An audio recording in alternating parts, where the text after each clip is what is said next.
내 안에 잠든 거인을 깨워라. 다시 14. 토니 로빈스 지음, 홍석윤 옮김. 14장. 마스터 시스템이 모든 것을 결정한다.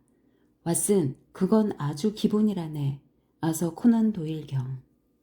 내가 지금 하고 있는 일을 좋아하는 이유 중 하나는 그 일이 인간 행동의 신비를 풀 수 있는 기회를 제공하고 나아가 사람들의 삶의 질을 진정으로 변화시키는 해결책을 제공해 주기 때문이다. 나는 사람의 행동 뒤에 숨겨진 원인을 찾기 위해 그들의 내면을 탐색하고 그들의 핵심 신념, 질문, 비유, 행동 근거, 가치관 등을 발견하는 일에 온 힘을 기울인다. 또 즉각적이고 측정 가능한 결과를 도출하는 것이 내 강점이기 때문에 변화를 촉진하기 위한 핵심 레버리지 포인트, 전체 시스템의 행동 양식의 변화를 일으키는 지점을 신속하게 찾는 방법을 배울 수 있었다. 나는 셜록 홈즈라도 되는 듯 마치 조각 그림 맞추는 것처럼 매일 각 사람의 독특한 경험을 맞추기 위해 그들의 세부적인 자세한 사항들을 꼬치꼬치 캐묻는다. 마치 탐정이라도 된 것처럼 말이다. 인간 행동에는 마음을 드러내는 결정적인 단서가 있기 때문이다. 미묘한 단서들을 밝혀내기 위해서 더 많은 조사가 필요할 때도 있지만 비록 인간의 행동이 다양하다 해도 궁극적으로 모든 행동은 특정 핵심 요소로 구성된 특정 패턴으로 귀결되기 때문에 대부분 밝혀낼 수 있다. 우리가 이런 행동 원리를 이해한다면 사람들에게 긍정적인 변화를 일으키도록 영향을 미칠 수 있을 뿐만 아니라 그들이 왜 그런 행동을 하는지도 이해할 수 있다. 인간의 모든 행동을 지시하는 마스터 시스템을 이해하는 것은 화학이나 물리학과 다를 바 없는 과학이다. 예측 가능한 법칙들과 작용 및 반작용이라는 패턴이 적용되기 때문이다. 우리는 마스터 시스템, 우리 삶에서 일어나는 모든 것을 평가하는 방법을 결정하는 5가지 요소를 인간 행동의 요소, 상세히 설명하는 일종의 주기율표라고 생각할 수 있다. 모든 물질이 기본 원소 단위로 쪼개질 수 있는 것처럼 인간 행동의 과정도 기본 요소로 나눌 수 있다. 우리 각자를 독특한 존재로 만드는 것은 바로 이런 요소들을 어떻게 사용하느냐, 즉 어떻게 조합하고 구성하느냐에 달려 있는 것이다. 어떤 조합은 휘발성이 있어서 폭발적인 결과를 만들어내기도 하고 또 어떤 조합은 중화 작용을 하거나 촉매 효과를 내거나 무력하게 만들기도 한다. 매일 많은 일을 겪으면서도 우리는 대부분 그 상황이 의미하는 바를 평가할 수 있는 힘을 가지고 있다는 것은 물론 개인적인 철학을 가지고 있다는 것조차 깨닫지 못한다. 이 책의 2부에서는 어떻게 하면 삶의 매 순간마다 우리의 감정과 행동을 통제하는 힘인 마스터 시스템을 직접 제어할 수 있는지에 대해 알아볼 것이다. 배우자든 자녀든 상사든 사업 파트너든 매일 만나는 사람이든 그들의 마스터 시스템을 이해하면 그 사람의 본질을 즉시 파악할 수 있다. 당신 자신은 물론 당신에게 중요한 사람들의 행동에 영향을 미치는 것이 무엇인지 아는 것. 그것이야말로 이 책에서 배울 수 있는 가장 큰 선물이 아닐까. 누군가가 화를 내거나 시비를 걸어올 때 함부로 판단하지 않고 왜 그렇게 행동하는지 이해하고 그의 진정한 모습과 즉시 관계를 맺을 수 있다면 얼마나 멋지겠는가. 우리는 아이가 칭얼거리는 것이 성격 탓이 아니라 잠이 필요해서라는 것을 알고 있다. 결혼 생활에서도 상대방의 일상적인 스트레스를 꿰뚫어 보는 것이 매우 중요하다. 그러면 부부간에 서로를 응원하며 처음 가졌던 유대감을 키워 나갈 수 있다. 배우자가 직장에서 압박감을 느껴 좌절감을 표출한다면 그것을 보고 결혼 생활을 끝내자고 생각할 게 아니라 사랑하는 사람에게 더 신경을 쓰고 더 응원하는 데 집중하라는 신호로 받아들여야 한다. 어느 하루 동안 다우존스 평균 지수가 20포인트 급락했다고 해서 그것만으로 주식시장을 판단하지는 않을 것이다. 마찬가지로 한 사람의 성격을 하나의 사건만으로는 판단할 수 없다. 그의 행동이 곧 그 사람은 아니다. 사람들을 이해하는 열쇠는 그들의 마스터 시스템을 이해하는 것이다. 그래야만 그들의 개별적이고 체계적인 추론 방식을 제대로 알 수 있다. 우리는 삶의 거의 모든 상황에서 그 의미를 평가하고 어떻게 행동할지 결정하는 각자의 시스템이나 절차를 가지고 있다. 사람마다 중요하게 생각하는 것이 다르다는 것을 명심해야 한다. 그들은 자신들의 관점과 조건화에 따라 일어나고 있는 일을 다르게 평가한다. 테니스를 칠 때 서브를 잘못 넣었다고 생각해 보자. 당신의 관점에서는 망쳤다고 생각할 것이다. 그러나 상대방의 관점에서는 좋은 기회다. 심판의 관점에서는 좋을 것도 나쁠 것도 없이 다만 인이냐 아웃이냐를 따질 뿐이다. 서브를 잘못 넣은 다음에는 대개 어떤 일이 일어나는가? 여기서 사람들은 일반화하기 시작한다. 그런데 흔히 자신을 무기력하게 만드는 방식으로 일반화한다. 정말 끔찍한 서브로군 에서 그치지 않고 오늘은 죽어도 좋은 서브를 넣지 못할 거야 라고 비약한다. 결국 다음 몇 개의 서브도 별 볼 일 없을 것 같다고 생각한다. 이런 일반화의 열차는 오늘은 죽어도 좋은 서브를 넣지 못할 거야 에서 다시 나는 서브를 잘 넣은 적이 없어. 내 테니스 실력은 정말 형편없어. 나는 어떤 것도 제대로 잘할 수 없어. 결국 나는 끔찍한 놈이야. 로 점점 더 비약한다. 여기서 이렇게 조목조목 설명하니 우습게 들릴지 모르지만 이것은 우리 삶에서 흔히 일어나는 방식이다. 우리가 자신을 평가하는 과정을 통제하지 못한다면 이런 일반화 패턴이 미친 듯이 우리를 자기 비판의 소용돌이로 몰아 넣을 것이다. 탁월한 판단력이 탁월한 삶을 만든다. 가장 성공한 사람들을 본받으려고 노력하는 과정에서 확실하게 알게 된 한 가지 공통점은 그들이 상황을 판단하는 능력이 탁월하다는 것이다. 사업, 정치, 법률, 예술, 관계, 운동, 영성 등 생각할 수 있는 모든 분야에서 대가라고 여기는 사람을 떠올려 보라. 무엇이 그들을 정상의 위치에 이르게 했을까? 소송 전문 변호사 게리 스펜스가 지난 15년 동안 맡은 거의 모든 사건에서 승리한 원동력은 무엇일까? 코미디언 빌 코스비가 무대에 오를 때마다 청중을 그렇게 즐겁게 만드는 힘은 무엇일까? 작곡가 앤드류 로이드 웨버의 음악이 그렇게 잊히지 않을 만큼 완벽한 이유는 무엇일까? 그들은 한결같이 자신의 전문 분야에서 탁월한 판단 능력을 갖춘 사람들이다. 스펜스는 인간의 감정과 결정에 영향을 미치는 것이 무엇인지를 확실하게 이해했다. 코스비는 주변의 모든 것을 소재로 사람들을 웃기는 방법에 대한 각종 근거 자료, 믿음, 규칙을 개발하는데 오랜 세월을 보냈다. 웨버는 멜로디, 관현악 편곡 등에 완전히 숙달되어 있었기 때문에 깊은 감동을 주는 음악을 작곡할 수 있었다. 미국 프로 아이스 하키팀 로스앤젤레스 킹스의 웨인 그레츠키를 보자. 그는 내셔널 하키리그 역사상 누구보다도 많은 득점을 올렸다. 무엇이 그를 그렇게 강력한 선수로 만들었을까? 그가 리그에서 가장 덩치가 크거나 힘이 세거나 가장 빠른 선수이기 때문이었을까? 스스로 인정했듯이 그는 이 세 가지 어느 것에도 해당되지 않았다. 하지만 그는 꾸준히 리그 득점 1위 자리를 유지했다. 어떻게 그렇게 잘 할 수 있었느냐는 질문에 그는 다른 선수들은 퍽이 있는 곳으로 움직이지만 자신은 퍽이 가는 곳으로 움직인다고 대답했다.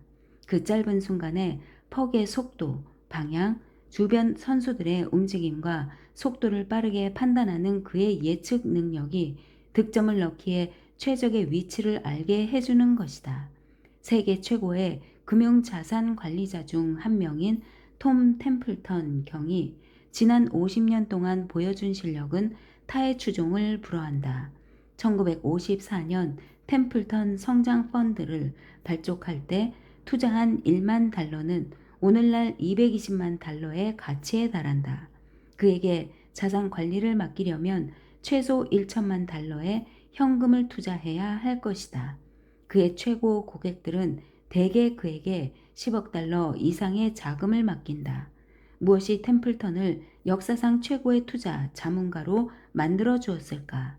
내가 이 질문을 했을 때 그는 조금도 주저하지 않고 이렇게 대답했다. 투자의 진정한 가치를 판단하는 능력이지요. 그는 예측 불허한 추세와 단기적인 변동에도 불구하고 가치를 제대로 판단하는 능력을 갖추고 있던 것이다. 부를 이루는 것도 판단력에 달려 있다. 그동안 내가 연구하고 본보기로 삼은 또 다른 최고 투자 자문가 중에는 피터 린치, 로버트 프레히터, 워렌 버핏 같은 이들이 있다. 버핏은 자신의 재정적 가치 평가 능력을 높이기 위해 그의 친구이자 멘토인 벤 그레이엄에게서 배운 강력한 비유를 사용했다. 시장의 변동을 바라보는 그의 시각이 잘 담겨 있는 비유인데 한번 살펴보기 바란다. 당신에게 마켓시라는 아주 친절한 동업자가 있다고 가정해보자. 마켓시의 주가 제한은 수시로 변한다. 왜냐하면 유감스럽게도 이 불쌍한 친구에게는 치유할 수 없는 감정적 문제가 있기 때문이다. 그는 기분이 좋으면 사업에 유리한 영향을 미치는 요소들만 본다. 그럴 때 그는 당신이 그의 지분을 빼앗고 이익을 가로챌까봐 아주 높은 매수 가격을 제시한다. 또 우울한 감정에 빠져 있을 때는 세상이 온통 문제만 있다고 생각한다. 그럴 때 그는 당신이 당신의 지분을 그에게 떠넘길까봐 두려워서 매우 낮은 가격을 제시한다. 하지만 무도회의 신데렐라처럼 당신은 한 가지 경고에 주의해야 한다. 그렇지 않으면 모든 것이 호박과 쥐로 변할 테니까 말이다. 사실 마켓 씨가 당신과 함께 일하는 이유는 당신을 좋은 방향으로 이끌기 위한 것이 아니라 그저 당신 일을 대신해 줄 뿐이다. 당신이 활용해야 할 것은 그의 지혜가 아니라 그의 주머니 사정이다. 그가 특히 바보같이 굴 경우 당신은 그를 무시하거나 그를 이용할 수 있지만 당신이 그의 말에 휩쓸리면 재앙이 될 것이다. 마켓시보다 당신의 사업을 훨씬 더 잘 이해하고 더 잘 평가할 수 있다는 확신이 없다면 당신은 이 게임을 해서는 안 된다. 확실히 버핏은 시장이 폭락할 때 극도로 걱정에 빠지고 시장이 급등하면 금세 좋아하는 사람들과는 전혀 다르게 투자 결정을 평가한다. 다르게 평가하기 때문에 당연히 결과도 다르다. 삶의 어느 분야에서든 누군가 우리보다 더 잘하고 있다면 그가 상황이 어떤 의미인지 판단하고 또 그 상황에서 무엇을 해야 하는지를 평가하는 데 있어 우리보다 더 나은 방법을 가지고 있기 때문이다. 판단 능력의 영향은 비단 학기나 재정 문제에 국한되는 것은 아니다. 매일 밤 먹는 음식을 어떻게 결정하느냐에 따라 당신의 수명과 삶의 질이 달라질 수 있다. 아이들을 어떻게 키울 것인가를 잘못 판단하면 평생의 고통이 될 수 있다. 사랑하는 사람이 대상을 판단하는 과정을 이해하지 못하면 아름답고 사랑스러운 관계를 파괴할 수 있다. 우리는 원하는 결과를 만들어내는 선택을 지속적으로 할 수 있도록 삶의 모든 것을 평가할 수 있어야 한다. 문제는 우리가 이 복잡한 과정을 거의 통제하지 못한다는 것이다. 그래서 나는 이 과정을 단순화하는 방법을 개발했다. 이 방법을 사용하면 우리 자신의 판단 절차, 즉 운명을 통제할 수 있게 될 것이다. 이제 판단의 5가지 요소에 대해 간략하게 설명하고자 한다. 이 중 일부는 이미 알고 있는 것들이고 나머지는 다음 장에서 다룰 것이다. 아래 그림에 2개의 표적을 가리키는 화살표가 있다. 이 그림은 평가라는 마스터 시스템이 어떻게 작동하는지를 보여준다. 5가지 요소를 하나씩 살펴보면서 각 요소를 그림에 하나씩 표시해보자. 1. 당신의 모든 평가에 영향을 미치는 첫 번째 요소는 평가를 하는 동안 당신이 처해 있는 정신적, 감정적 상태다. 예를 들어 누군가 어떤 말을 했는데 그 똑같은 말이 어떤 때에는 당신을 울게 만들고 어떤 때에는 웃게 만든다. 왜 그럴까? 그것은 단지 당신이 어떤 마음 상태에 처해 있느냐의 차이다. 무섭고 상처받기 쉬운 상태에 있을 때는 밤의 창문 밖 발자국 소리와 함께 문이 열리는 소리만 들려도 오싹한 느낌이 들 것이다. 반면 신나고 긍정적인 기대감에 차 있을 때는 같은 상황이라도 전혀 다를 것이다. 전자의 상태에서는 이불 속에서 벌벌 떨겠지만 후자의 상태에서는 벌떡 일어나 두 팔을 벌리고 문으로 달려갈 것이다. 결국 똑같은 소리에 대해 당신이 어떤 의미로 평가했느냐에 따라 결과, 반응이 달라지는 것이다. 따라서 탁월한 평가를 내리기 위한 중요한 열쇠는 우리가 상황의 의미를 평가하고 무엇을 해야 하는지 결정을 내릴 때 우리의 마음 상태가 그저 생존을 위한 상태에 머물기보다는 아주 지혜로운 상태에 있도록 하는 것이다. 2. 평가라는 마스터 시스템의 두 번째 구성 요소는 질문이다. 어떤 질문을 하느냐에 따라 평가의 초기 형태가 형성된다. 우리 삶에 어떤 일이 일어나면 우리 뇌는 지금 무슨 일이 일어나고 있지? 이 상황이 내게 어떤 의미가 있지? 그것이 고통일까, 기쁨일까? 고통이라면 피하거나 제거하기 위해, 기쁨이라면 얻기 위해 지금 무엇을 해야 하나? 같은 질문을 함으로써 그것을 평가한다. 당신이 누군가에게 데이트 신청을 할지 말지 결정하게 하는 것은 무엇인가? 그 사람에게 접근할 때 당신이 어떤 판단을 하느냐는 스스로에게 어떤 질문을 하느냐에 따라 크게 영향을 받는다. 당신이 이 사람을 알게 되면 아주 좋지 않을까? 라는 질문을 던지면 그 사람에게 다가가고 싶은 생각이 더 많이 들 것이다. 반대로 그가 나를 거부하면 어떻게 하지? 그에게 접근했는데 그가 불쾌하게 생각한다면? 내 마음에 상처를 받으면 어떻게 하지? 같은 질문을 습관적으로 한다면 당신은 진정으로 관심을 느끼는 사람과 관계를 맺을 기회를 놓치는 결과를 초래하는 판단을 하게 될 것이다. 당신이 저녁 식탁에 올릴 음식의 종류를 결정하는 것도 어떤 질문을 하느냐에 달려 있다. 음식을 선택할 때 빨리 먹고 금방 기운을 낼 수 있는 음식은 무엇일까? 라는 질문을 계속한다면 당신은 편리한 고가공 정크푸드를 선택하는 경향을 보일 것이다. 반면 영양가 높은 음식은 무엇일까? 라는 질문을 한다면 과일, 주스, 채소, 샐러드 같은 음식을 선택할 가능성이 높을 것이다. 스니커즈 바를 수시로 먹을 것이냐, 신선한 주스를 마실 것이냐에 따라 신체의 건강이 결정될 것이다. 그러므로 당신의 건강은 당신이 먹을 음식을 평가하는 방식에 달린 셈이다. 평소에 습관적으로 하는 질문이 이 과정에서 중요한 역할을 한다. 3. 평가에 영향을 미치는 세 번째 요소는 가치의 우선순위다. 우리는 살아오면서 특정 감정을 다른 감정보다 더 중요하게 생각하는 법을 배웠다. 좋은 기분, 즉 기쁨을 느끼고 싶고 나쁜 기분, 즉 고통을 피하고 싶어 한다. 그러나 우리 삶의 경험을 통해 무엇이 고통에 해당하고 무엇이 기쁨에 해당하는 것인지를 판단하는 독특한 기준을 갖게 되었다. 바로 가치관이라는 안내 시스템이다. 예를 들어 어떤 사람은 안전하다는 느낌을 기쁨과 연결시키도록 배웠을 수도 있고 또 어떤 사람은 안전에 대한 가족의 집착 때문에 자유를 경험하지 못한 나머지 고통과 연결시켰을 수도 있다. 또 어떤 사람들은 성공하려고 노력하면서도 어떻게 해서든 거절을 피하려고 한다. 이런 가치관의 충돌로 인해 좌절감이나 무력감을 느낀 사람들을 흔히 볼 수 있다.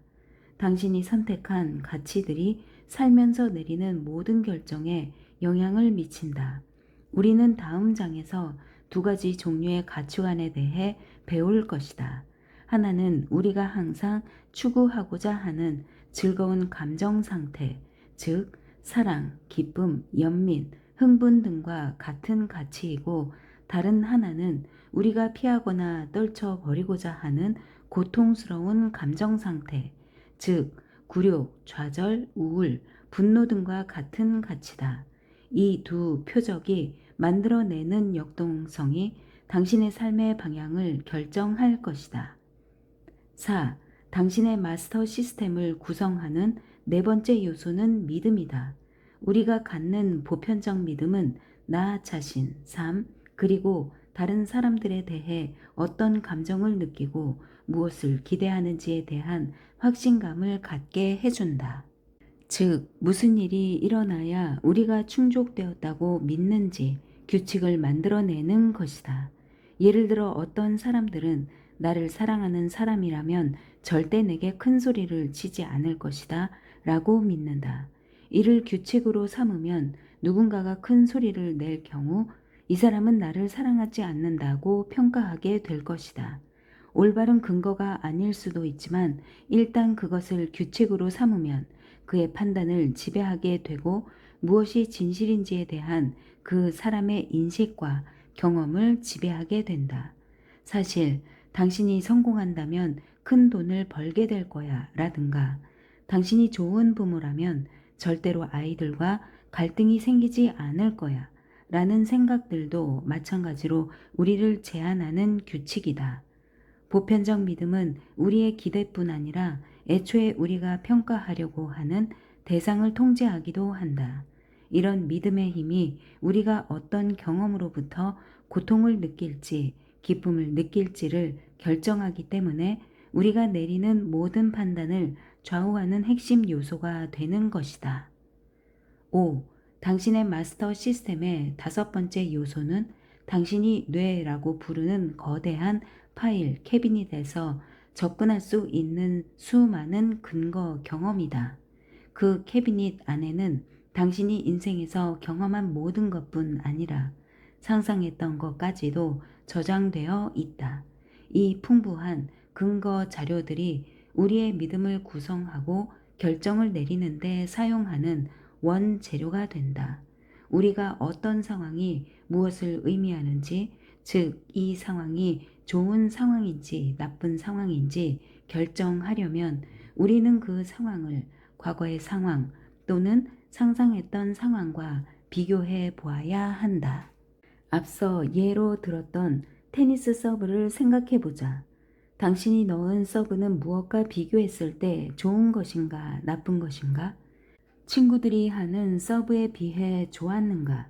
아니면 당신이 들어본 최악의 서브와 비교해도 여전히 나쁜가? 어떤 결정을 내리든 당신이 사용할 수 있는 근거는 거의 무제한적으로 많다. 그 중에서 어떤 근거를 선택해 비교하느냐에 따라 어떤 경험이 당신에게 어떤 의미가 있는지, 그것에 대해 어떻게 느끼는지, 그리고 앞으로 당신이 무엇을 할 것인지가 결정되는 것이다. 우리가 선택하는 근거가 믿음과 가치를 형성한다. 예를 들어 당신이 부모에게서 무조건적인 사랑을 느끼지 못하고 지속적으로 이용당했다고 느끼는 환경에서 자랐다면 그것이 당신의 삶을 어떻게 변화시켰을까? 그런 환경이 당신의 믿음, 가치관, 그리고 삶이나 사람, 기회를 바라보는 시각에 어떤 영향을 미쳤을까? 예를 들어 당신이 16살 때 스카이 다이빙을 배웠다면 새로운 기술, 개념, 아이디어를 시도할 때마다 거부감을 맛본 사람들과는 모험에 대해 전혀 다른 생각을 키워왔을 것이다. 어떤 일이든 그 일에 정통한 사람들은 특정 상황에서 성공이나 좌절로 이어지는 근거가 되는 경험이 보통 사람들보다는 훨씬 더 많은 사람이다. 투자 경험이 40년이나 되는 존 템플턴이 이제 겨우 첫 거래를 성사시킨 사람보다 무엇이 훌륭한 투자인지 결정하는 데 도움을 줄 수 있는 근거 경험이 훨씬 더 많다는 것은 두말할 나위가 없을 것이다. 새로 얻는 경험들은 우리가 발전할 수 있는 가능성을 보여준다. 하지만 경험의 많고 적음에 관계없이 근거 경험을 믿음과 규칙으로 정리하여 스스로에게 힘을 불어넣거나 좌절하게 만드는 방법은 무궁무진하다. 그러므로 우리는 매일 우리의 믿음을 강화하고 우리의 가치관을 다듬고 새로운 질문을 던지고 우리가 가고 싶은 방향으로 우리를 인도하는 마음 상태를 갖고 우리의 운명을 더 나은 방향으로 형성하는데 도움을 줄 수 있는 새로운 근거 경험을 쌓는 기회를 놓치지 말아야 한다. 인간의 현명함은 경험에 비례하는 것이 아니라 경험에 대한 그들의 대처 능력에 비례한다. 조지 버나드 쇼.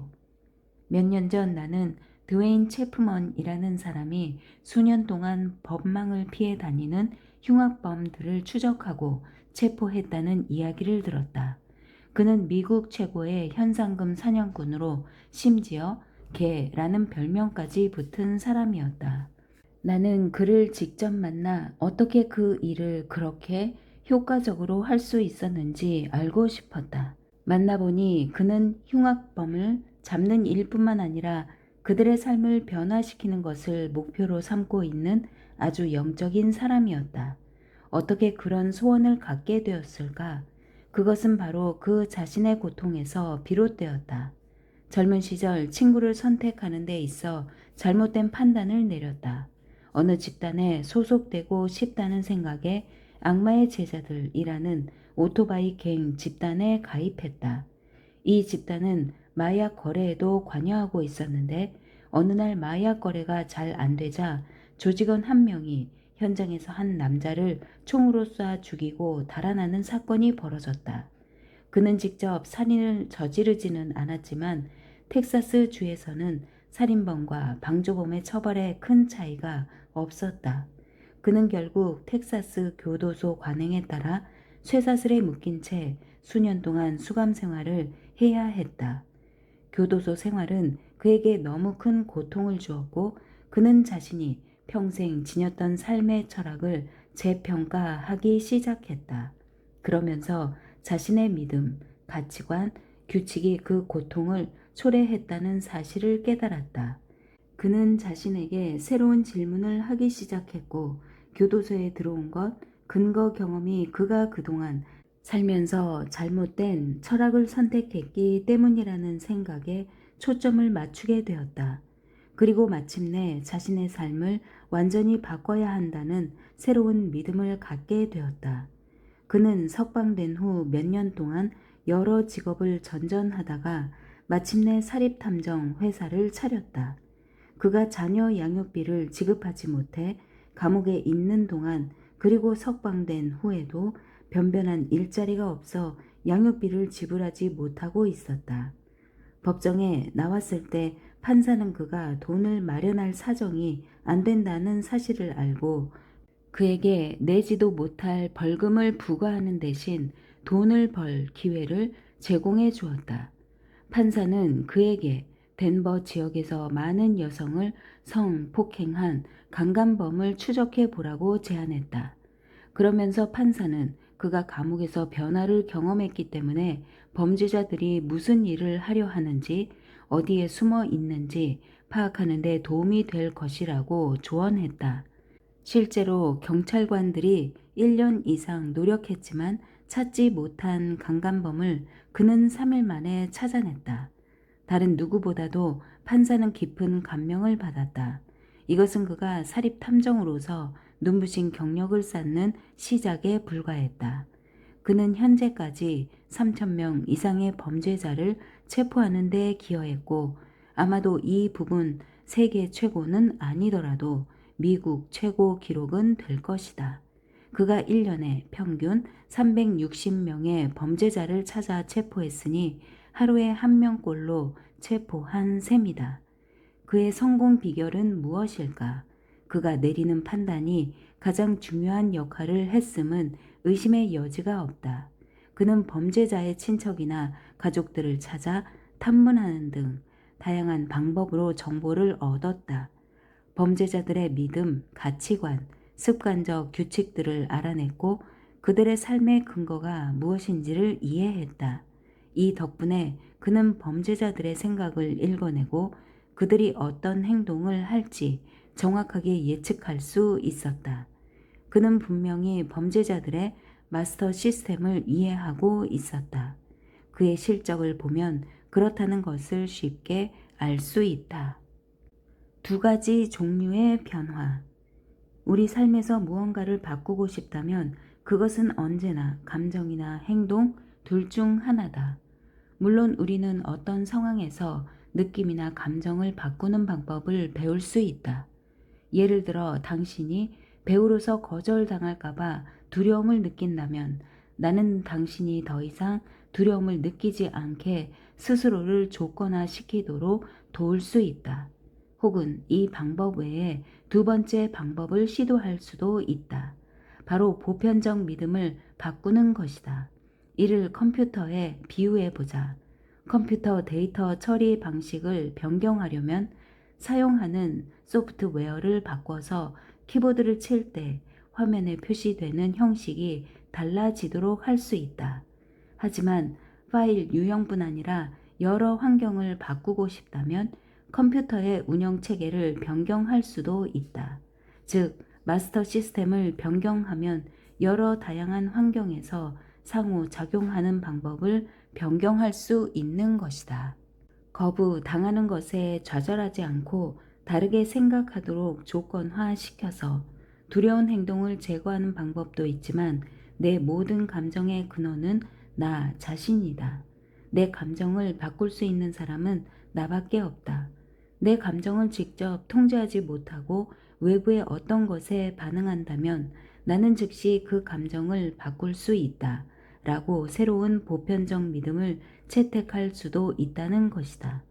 이런 믿음을 머리만이 아니라 감정적으로도 확고하게 받아들인다면 거절에 대한 두려움뿐만 아니라 분노, 좌절, 무력감 등 모든 감정을 즉시 없애버릴 수 있다는 것을 알게 될 것이다.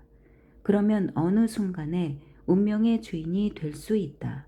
당신은 또 가치관을 바꿔서 사회에 대한 기여를 가장 가치 있는 것으로 삼을 수 있다. 그러면 이제 누가 당신을 거절한다 해도 전혀 문제가 되지 않을 것이다. 당신이 여전히 그들에게 기여하고 싶은 마음을 갖고 있는 한 당신은 더 이상 그들에 의해 거절당하지 않을 것이기 때문이다. 또 삶의 어느 다른 영역에서도 이전에 경험하지 못한 기쁨과 유대감으로 충만해질 것이다. 당신은 또 건강과 활력을 최고 가치로 삼으면서 흡연에 조건화되어 있는 기존 감정을 바꿀 수 있다. 건강과 활력이 당신 삶의 가장 중요한 우선순위가 되면 흡연 행동은 사라질 것이고 건강과 활력이라는 새로운 가치를 뒷받침할 새로운 행동, 다르게 먹고 다르게 숨쉬고로 대체될 것이다.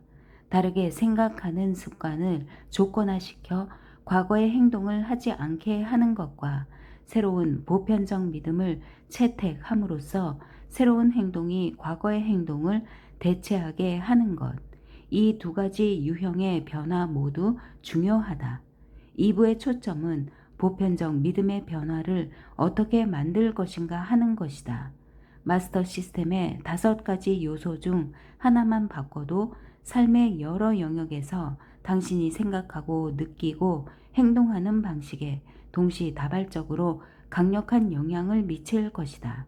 당신의 마스터 시스템에서 하나의 요소만 바꿔도 버려야 할 과거의 판단들을 더 이상 하지 않을 것이고 당신을 좌절시키는 특정 질문들을 더 이상 하지 않을 것이고 컴퓨터도 인정하지 않는 믿음들을 더 이상 갖지 않게 될 것이다. 보편적 믿음을 변화시키는 과정이 당신의 운명을 창조하는 강력한 힘이 될 것이다. 원인을 제거하면 결과는 당연히 사라진다. 미구엘 드 세르반테스. 내가 좋아하는 이야기를 하나 들려주겠다. 어떤 사람이 강둑에 서 있는데 누군가 도와달라고 외치는 소리가 들렸다. 한 남자가 사나운 물살에 휩쓸려 여기저기 튀어나온 바위 사이로 흘러가고 있었다. 그는 재빨리 물에 뛰어들어 남자를 안전한 곳으로 끌어내 인공호흡을 하고 상처를 돌보고 의사에게 도움을 요청했다. 그가 아직도 숨을 헐떡이고 있는데 강에서 또 다른 비명이 들려온다. 이번에는 2명의 여성이었다. 그는 다시 뛰어들어 힘겹게 그들을 구조했다. 그런데 숨 돌릴 틈도 없이 또 다른 비명이 들린다. 이번엔 4명이다. 잇따라 물에 빠진 사람들을 구조하느라 기진맥진해졌지만 또다시 비명이 들린다. 그가 처음에 강 상류로 조금만 더 올라갔더라면 누가 이 많은 사람을 물에 빠뜨렸는지 발견했을 것이다. 그랬다면 문제의 결과보다는 원인을 해결함으로써 힘들게 구조하느라 힘을 다 빼지 않아도 되었을 것이다. 이처럼 마스터 시스템을 이해하면 결과와 싸우다 지치지 않고 원인을 제거할 수 있다는 얘기다. 내가 고안한 가장 멋진 프로그램 중 하나가 바로 3일간 진행되는 운명과의 데이트 세미나다. 다른 세미나에는 2,000명까지 참석하지만 이 프로그램에서는 참가자를 200명으로 제한한다. 이 세미나에서 참가자들은 자신들의 마스터 시스템이 어떻게 설정되어 있는지 정확하게 이해하도록 서로 돕는다. 그렇게 이해하는 과정에서 변화하게 되는 것이다.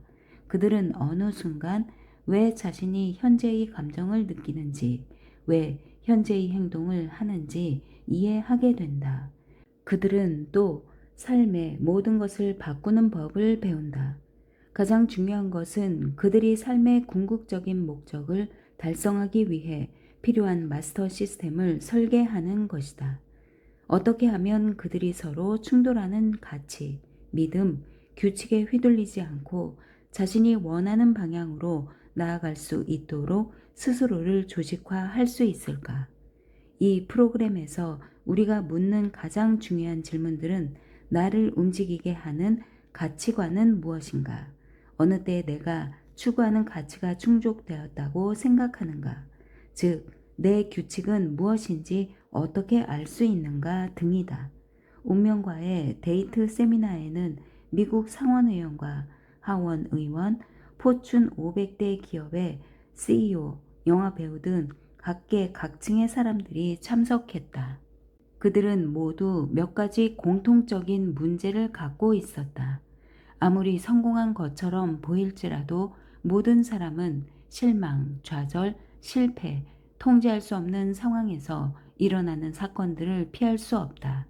문제는 그런 감정들을 어떻게 다루느냐 하는 것이다.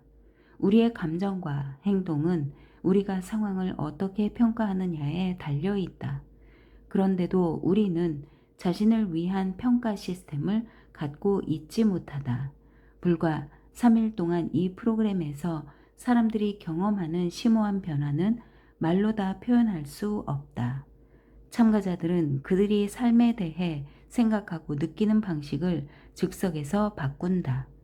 삶의 경험을 통제하는 뇌의 어느 부분을 직접 통제하기 때문이다. 뇌가 가장 중요하게 생각하는 것의 우선순위를 새롭게 설정함에 따라 생각의 변화는 결국 감정의 변화, 심지어 신체의 변화까지 가져온다. 이 책이 운명과의 데이트 세미나를 대신할 수는 없지만 나는 당신이 즉시 사용할 수 있도록 세미나에서 사용했던 것과 동일한 기본 도구를 제공하고자 한다. 다음 장에서 계속 읽고 실천한다면 당신 삶에서 세미나에서와 동일한 변화가 일어날 것이다. 지금까지 배운 것을 시험해보자. 마스터 시스템이 어떻게 작동하는지를 보다 명확하게 이해하기 위해 몇 가지 도발적인 질문을 해보겠다. 이 질문이 생각의 문을 열어주고 마스터 시스템의 각기 다른 부분이 의사결정에 어떻게 이용되는지 알 수 있게 해줄 것이다. 앞으로 더 나가기 전에 다음 4가지 질문에 답해보라. 1. 당신의 가장 소중한 기억은 무엇인가? 2. 무고한 사람 한 명을 죽여서 오늘날 세계의 기아 문제를 끝낼 수 있다면 그렇게 하겠는가? 그렇게 하겠다면 그 이유는? 혹은 그렇게 하지 않겠다면 그 이유는? 3. 빨간 포르쉐를 들이받아 차에 흠집이 생겼는데 아무도 없다면 메모를 남기겠는가? 그렇게 하겠다면 그 이유는? 혹은 그렇게 하지 않겠다면 그 이유는? 4. 살아있는 바퀴벌레 한 사발을 먹고 1만 달러를 벌 수 있다면 그렇게 하겠는가? 그렇게 하겠다면 그 이유는? 혹은 그렇게 하지 않겠다면 그 이유는? 이제 위 각 질문에 대해 당신이 어떻게 대답했는지 하나씩 살펴보자. 마스터 시스템의 그림에서 첫 번째 질문에 답하기 위해 당신은 5가지 평가 요소 중 어느 것을 사용했는가? 당신은 평가를 시작하기 위해 당신 자신에 대한 질문을 했다. 질문은 내가 예를 든 질문을 그대로 했겠지만 답은 당신의 근거 경험에서 가져왔을 것이다. 그렇지 않은가? 당신은 당신이 살면서 겪은 무수한 경험들에서 답을 골라냈고 그것을 당신의 가장 소중한 기억으로 선택했다. 아니면 삶의 경험은 모두 똑같이 소중하다거나 어느 하나를 선택하는 것은 다른 경험을 폄하하는 것이다 라는 믿음 때문에 하나를 선택하지 못했을 수도 있다. 그 믿음은 당신이 질문에 답하는 것, 가장 소중한 기억 하나를 선택하는 것을 방해했을 것이다. 아시다시피 우리의 평가 마스터 시스템은 우리가 무엇을 어떻게 평가하는지 뿐만 아니라 우리가 무엇을 평가하고 싶어 하는지도 결정한다. 두 번째 질문은 내가 질문집이라는 책에서 읽은 가장 강렬한 질문이다. 무고한 사람 한 명을 죽여서 오늘날 세계의 기아 문제를 끝낼 수 있다면 그렇게 하겠는가? 사람들에게 이 질문을 하면 대개 극과 극의 강렬한 답이 나온다. 어떤 사람들은 당연하다고 대답한다. 그들의 논리는 많은 사람의 목숨이 한 사람의 목숨보다 더 중요하다는 것이다. 그들의 관점에서는 한 사람이 기꺼이 고통받고 그것으로 지구상의 모든 고통을 끝낼 수 있다면 그 목적은 수단을 정당화할 수 있다. 하지만 또 다른 사람들은 그런 생각에 경악을 금치 못한다. 그들은 모든 인간의 생명은 그 숫자와 관계없이 소중하다고 믿는다. 어쨌든 그들의 생각은 그런 믿음을 기반으로 하고 있다. 또 어떤 사람들은 모든 생명은 각자 나름의 운명이 정해져 있으며 굶주리고 있는 사람들은 다음 생애를 위한 소중한 교훈을 얻고 있는 중이라는 보편적 믿음을 가지고 있다. 또 어떤 사람들은 내가 죽임을 당할 그 한 사람이라면 스스로 목숨을 끊겠습니다. 라고 말한다. 사람들이 평가의 5가지 요소 중 어떤 것을 사용하고 어떤 기억을 저장했는지에 따라 같은 질문에 대해서도 이렇게 다양한 대답이 나온다는 것은 매우 흥미롭다. 세 번째 질문을 보자. 빨간 포르쉐를 들이받아 차에 흠집이 생겼는데 아무도 없다면 메모를 남기겠는가?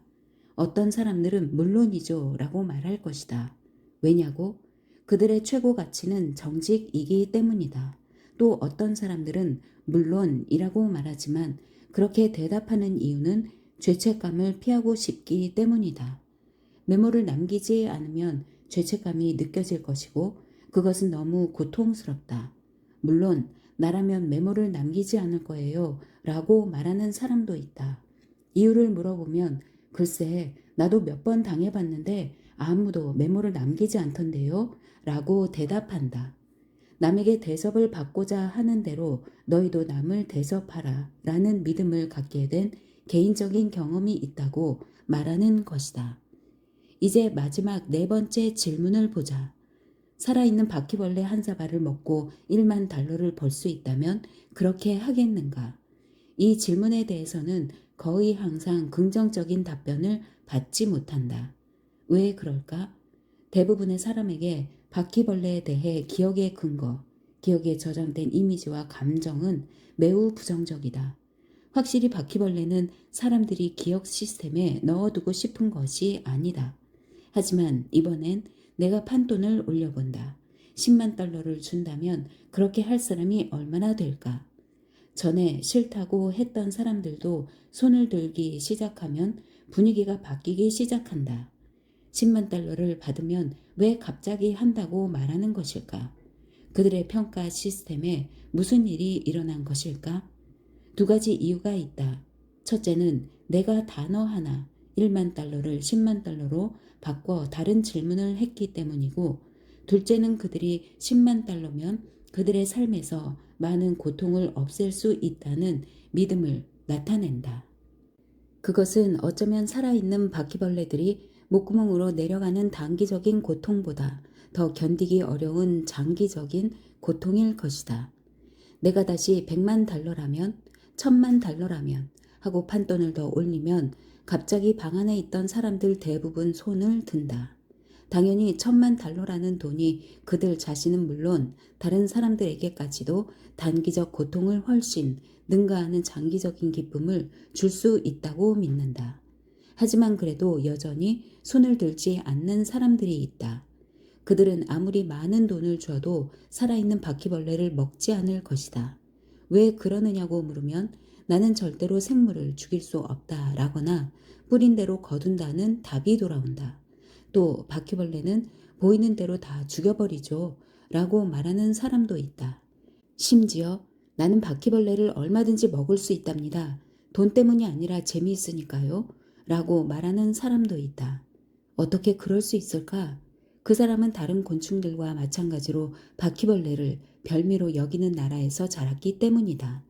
사람마다 상황이나 사물을 평가하는 기준과 방법이 다르다는 게 흥미롭지 않은가? 이제 행동할 때가 되었다.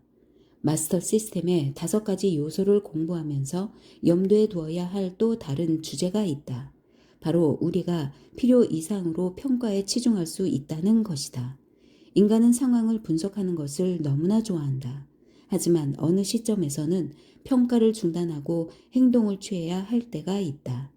예를 들어 평가에 너무 치중하며 사소한 결정도 중요한 일처럼 간주하는 사람들이 있다.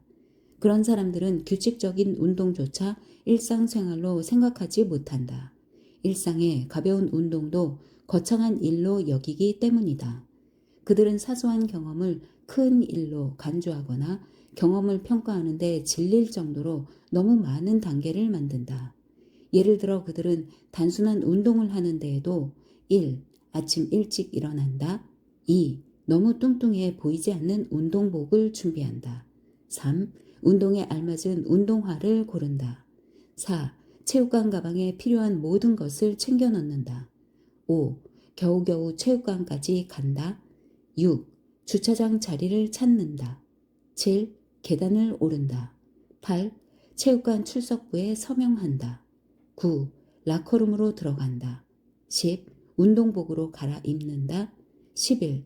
운동 수업에 참가하고 자전거 운동기구를 타며 땀을 내고 운동이 끝나면 12. 이 모든 단계를 역순으로 다시 시작해야 한다. 물론 이 사람들도 해변에 놀러 갈 때는 이런 번거로운 절차를 거치지 않는다. 그들은 금방 운동할 준비를 마칠 것이다. 어떻게 그렇게 간단히 할 수 있느냐고 물으면 이렇게 말할 것이다. 해변에 가는데 무슨 절차가 필요 있나요? 그냥 차에 타고 가면 되죠. 그들은 체육관에 갈 때처럼 모든 단계를 평가하지 않는다. 그들은 전체를 하나의 큰 단계로 보고 갈 것인지 말 것인지만 판단한다. 굳이 세부 사항을 일일이 따지지 않는다. 때로는 이처럼 세부 사항을 일일이 평가하는 것은 우리에게 부담감이나 압박감을 줄 수 있다. 여기서 배울 점은 여러 작은 단계를 하나의 큰 덩어리, 하나의 큰 단계로 통합하는 것이다. 그렇게 하면 바로 원하는 결과를 얻을 수 있다. 2부에서는 평가 시스템을 분석하고 이해할 수 있는 방식으로 종합한 다음 숙고하기보다는 실제로 활용해 볼 것이다. 다음 몇 장을 계속 따라가다 보면 당신 자신에게 지렛대를 적용해 이전에는 가능하다고 생각하지 못했던 변화를 만들어낼 기회를 볼 수 있게 될 것이다. 그럼 바로 본론으로 들어가 보자. 당신의 현재 평가 시스템이 무엇인지 파악하고 지속적으로 힘을 불어 넣어주는 새로운 마스터 시스템을 구축하는 방법을 가르쳐 주고자 한다. 마음 상태와 질문의 힘에 대해 이미 배웠으니 평가의 세 번째 요소인 가치 우선순위로 넘어가 보자.